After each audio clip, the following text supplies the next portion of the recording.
This is episode 562 on the 5th of September 2022. So how has the Asian Champions Trophy been so far? Every match that has been played has been a thriller, as we want to use that term. A thriller, something that goes to the last ball and one doesn't know which team has an advantage. So the team which makes the least mistakes, and we all know what are the mistakes in the sport: no balls by the bowling team, wides by the bowling team, or drop catches, missed field are the mistakes by the fielding team. What are the errors by the batting team? Well, you try and hit a six. The same ball can go for a six, the same ball can go into the fielder's hand, or you have silly runouts, or you're not able to connect the ball with the bat. These are some of the errors or nervy moments for both sides.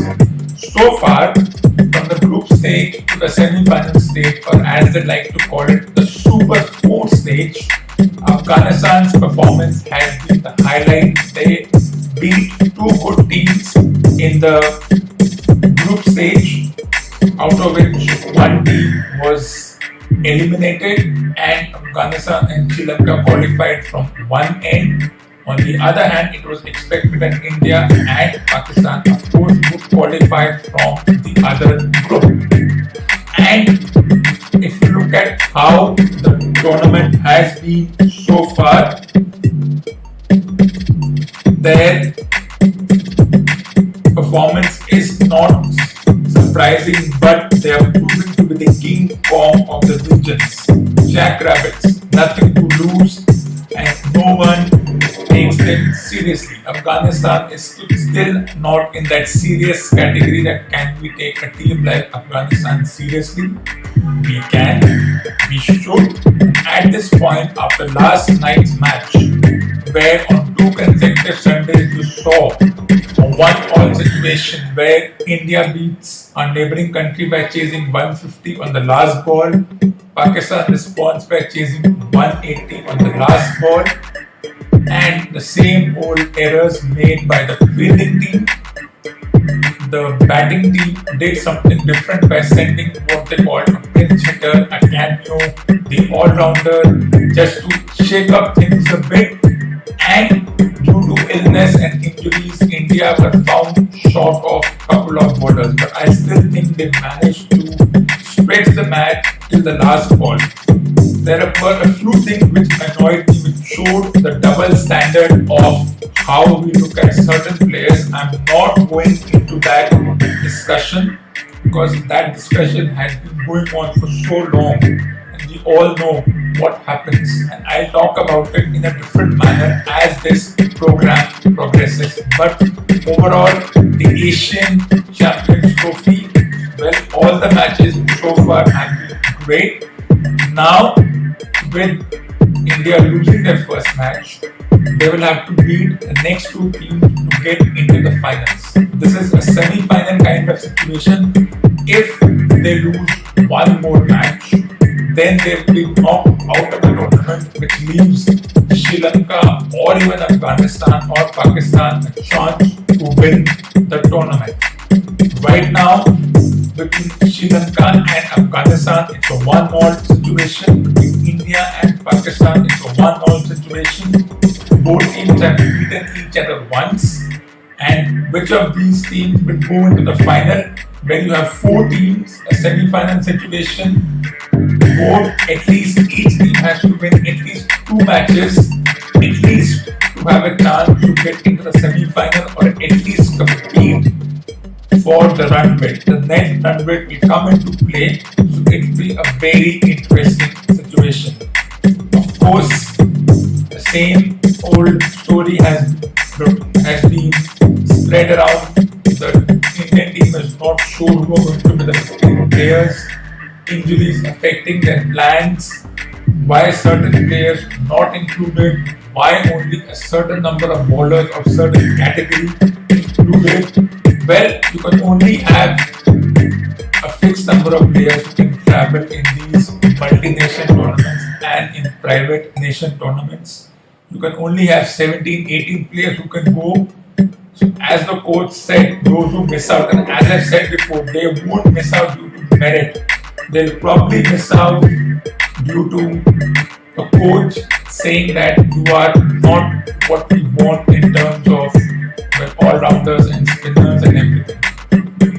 And this is not hockey or football where you can substitute players. Once a team of 11 is announced, only those 11 players can bat and bowl. Substitutes are allowed, but substitutes cannot either bat or bowl. Unlike hockey, where you have 5 rolling substitutes, where the coach, depending on the situation, calls the best players from the heat to the dugout and says, okay, you rest, let's allow younger players to get some experience in the middle. And of course, there is rotation of goalkeepers. It doesn't happen here. And I'm saying that should that happen, should at least 5 substitutes, 5 players who did not get a chance apart from the 11 who got a chance be allowed.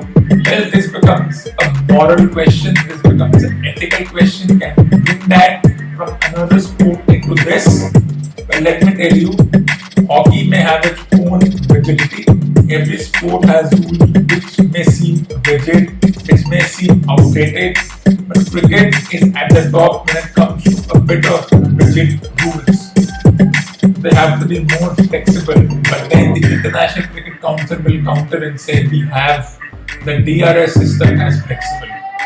We've allowed other rules to come. All I see is penalty, penalty, penalty. There is no uniformity on what is a wide and what is an allowed bouncer. There is no uniformity on no balls. The no balls, sometimes it's not a no ball, but the third umpire leaves it a no ball. Then we talk about going past the cutoff time, where there are a lot of reasons why cutoff time is crossed. It was crossed before, it never came into focus.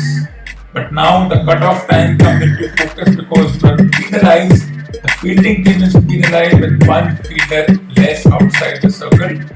And there is enough discussion by the pseudo experts that even those who don't know anything about it, they will say, oh my god, they have been penalized.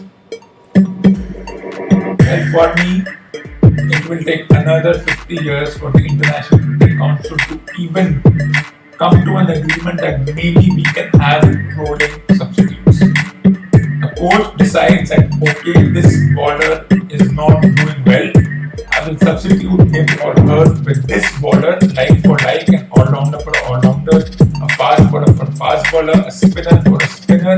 Even in the batting thing, I think it's time we allow substitutes. If a batter is not able to hit the ball, if they feel like they're not getting that momentum, can we tell them to go and get a new batter in who is more confident? Well, it's a tricky thing because you have limited time. And if the time management has to be in a serious conversation, then there has to be a time limit in which the third umpire decides on DRS and run-outs and other such things. There has to be a time limit. If the third umpire should be given, let's say, 1.5 to 2 minutes, and in 2 minutes you decide whether you go with the decision of the on-field umpire or you overturn the decision of the on-field umpire or say no advice possible.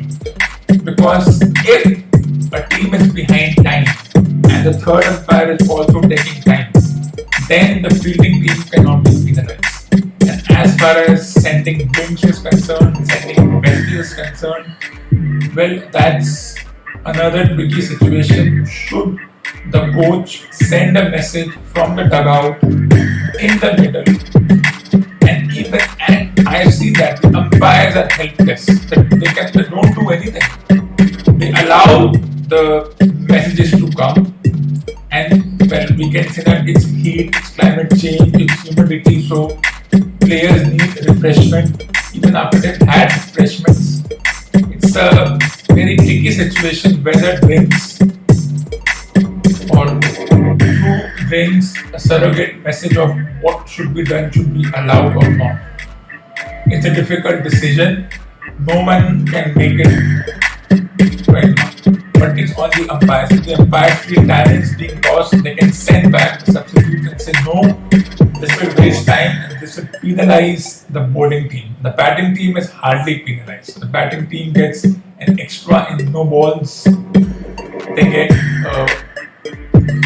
They survive DRS based on minor things like impact on umpire's call, impact outside off, pitching outside leg. The batting team hardly gets penalized. To both the batting team and the bowling team responsible if a match finishes beyond cut-off time. But we only blame the bowling team because it's so simple. We don't look at the other side and whether the bowling team the batting team was equally responsible when the time duration was taken into consideration, whether messages were being sent, whether they were having drinks or whether one of the players had cramps. We don't take that into account. So as I said, cricket has its own measure of rigidity. Uniformity between the batting team and the bowling team doesn't exist. What is a wide, what is a no ball is left to the interpretation of the umpire. Minute crossing the line here and there can make a huge difference. If a bowling team's fielder takes a catch but his foot touches the rope, it's a 6. Any part of the body touches the rope, if one part of his body is touching the ball, it's a boundary. If it takes a catch but it hits the ground, which is very difficult to determine even despite the best of camera angles, it's a 50-50 call. The bowling team gets affected by wides and we say he's bowling poorly.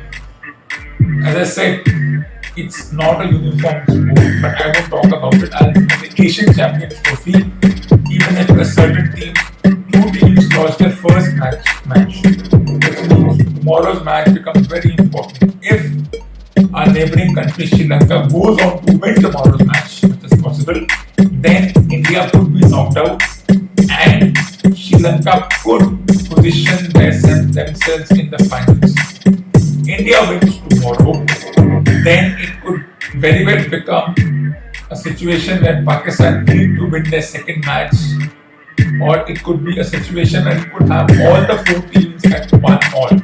You could easily have Afghanistan, India eliminated if they lose their next match. You could have a situation where Afghanistan and India win their next match and make it 1-1, and Pakistan and Sri Lanka find themselves at 1-1. All 4 teams find themselves at 1-1 in the Super 4 semi-final stage. So, well, the matches have had their charisma and wreaking havoc and being what a match should be. But let's talk about something different which has been pushed up to a level which is now irritating. It's not a Godzilla but a chicken feed rivalry.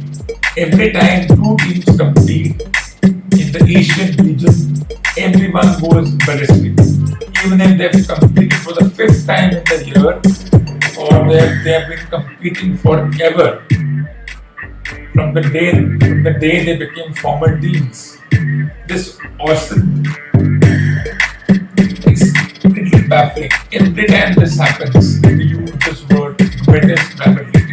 It's not a Godzilla rivalry, but a chicken feed rivalry. And then before the tournament started, there was an ostentatious interview by certain players trying to bring out their other side, that I am also a human, I also make errors. Well, in the world of superficial media, athletes are always under suspicion. Thanks to the activities on superficial media, Instagram, Twitter, Face, I don't know what to call that, Face, big fat piece of crap.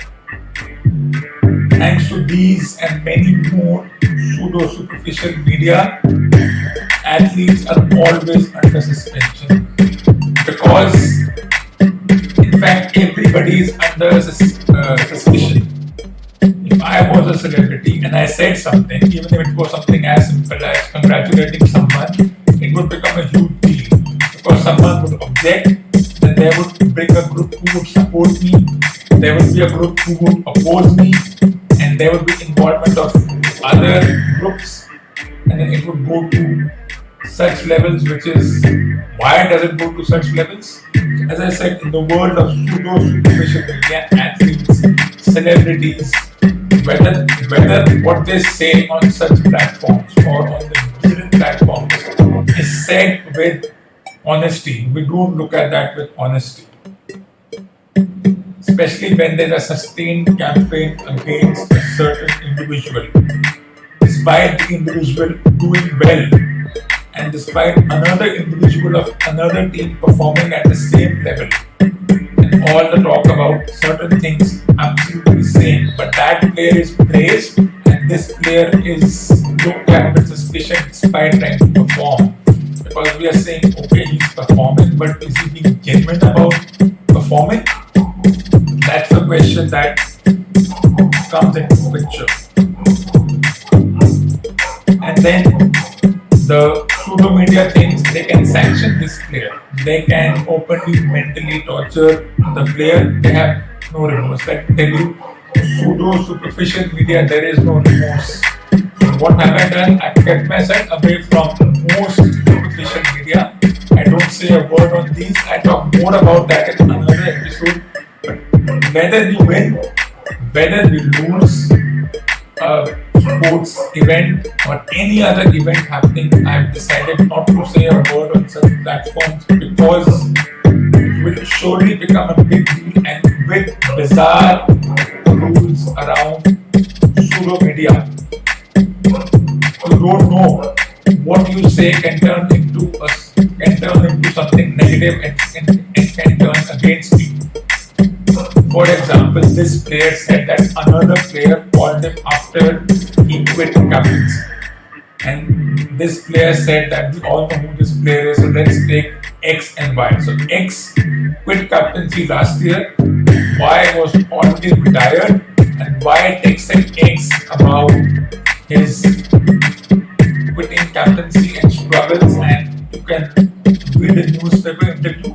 Now this can lead to two things, that okay, that player and this player have a good relationship over the years. They spent at least 11 years in the locker room.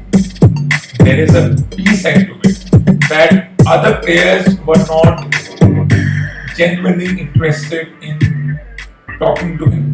This may as well become a controversy. He may have said it with full disclosure, but sometimes when it comes to celebrities, when they reveal things, full disclosure can be a very negative thing, because it will lead to some kind of controversy, because he's mentioned one player, he's not mentioned anyone else. So how will his current teammates react? One doesn't know. Will they react? Even I don't know will they react. I can't say anything on that, but will it become a controversy? I don't care if he's mentioned that player's name or he's being very honest about certain things. But if he didn't tell, maybe it would have made no difference. But if he has told whatever he has told in national newspapers and national TV, it can be taken in both contexts. Either it can be taken as something genuine, but as I said, celebrities in the world of pseudo superficial media are no longer innocent. The pseudo superficial media held by the print electronic media, who often publish the nonsense on pseudo superficial media and make it a big deal. They don't make things easier by making a big deal about that. So whatever you say, especially if you're a celebrity and if you are in favor of one thing and against one thing, 20 years ago would have made no difference. 2003, 2004, pseudo media came into picture, and since then things have been a little dicey for everyone. Doesn't matter whether you are an ordinary person, whether you are a celebrity, whatever you say, whatever you do, you make a simple video on YouTube or any of these video sites, but somebody will find something objectionable, because we have a in such situations. There are people paid to find something objectionable because that's what they do. They go through millions of videos, even if the videos are straightforward and innocent, they will find something. Either in his style of speaking, either in the celebrity's dressing sense, they'll find something and say he's being against certain groups, against certain things. That's how pseudo media works.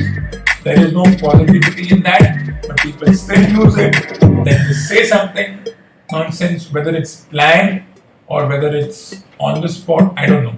And that's one more thing. If you say something nonsense, we don't feel for that person if that person is in trouble because we say it's publicity stuff. Then there is no point talking about it. Because everything nowadays is publicity style. So it's difficult to draw that line between what is genuine, what is publicity stunt, and what is something else. But let's talk about this more. The hot-headed pseudo-Indian media. How do you describe Indian media in a few words? Hot-headed, eccentric bunch and an odd bunch of individuals. They have no concept of ethics, no respect for privacy. They'll enter a celebrity's house without telling, and they won't care if they have done that. No integrity, and they are self-serving. Maybe media of other countries also do that. I'm talking about pseudo-Indian media because I'm seeing that in real time. I'm reading newspapers, I'm seeing television. And they are cantankerous and fractious, and they are noisome. And then Indian media is garrulous. So let me give an example. What exaggerations can they do? So we saw Surya Kumar Yadav hit 60 of 25 balls against Hong Kong. Of course, there were two parts to it, great shot selection and all kinds of 360-degree shots, but it came against Hong Kong. It did not come against a superior team, or it was against minnows, but they had to describe it in the context of what has been happening so far in the world of sports. So Indian media had a garrulous, adulative description of Sky's batting style vis-a-vis the bowling top three and the credulous audience. The audience fell for it hook, line and sinker, and according to them, this Sky is the panacea to batting difficulties, and he is non-parallel and the epithet of the 360-degree player. He did not get once in the two games against a neighboring country, so that will also come into question that our numbers 4 to 7, who are supposed to have a strike rate of 200 every time, they are supposed to do 20 or 5 every time, could not give the momentum. And if the discussion were to happen, can I say that they were 12-13 runs short? We'd always say that. Even if India had scored 220 and the other team had chased it, we would say we are once again 20 runs short. So there is no satisfaction when it comes to such a sport. And then another thing that happens is whether it's in the print media, pseudo media, electronic media, digital media, or any other media, sports journalists tend to bio-weight. They give coaching lessons on how to play and how not to play. The brand of cricket, they've been using this silly term for ages. Strike rate not good enough. And as I said, no integrity, no respect for the player. Even if the respect was there, it was not out of respect, it was out of, well, okay, he's there, you have to respect him, but we can easily go the other way. So there is no respect. At least in my viewpoint, there is no respect, there is no concept of privacy, and making a meal out of small things is the speciality of the hot-headed pseudo-Indian media that includes print, electronic, digital, Instagram, YouTube, whatever else it is. That's how things work.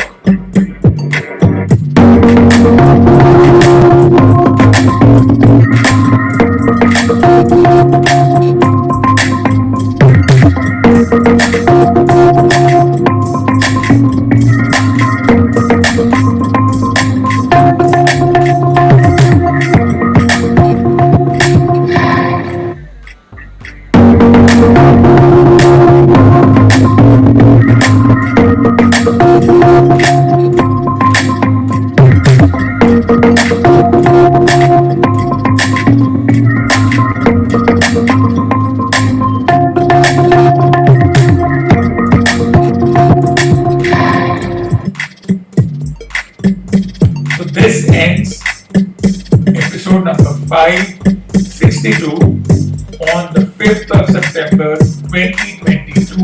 Stay tuned for the next episode, episode 563 on the 7th of September 2022.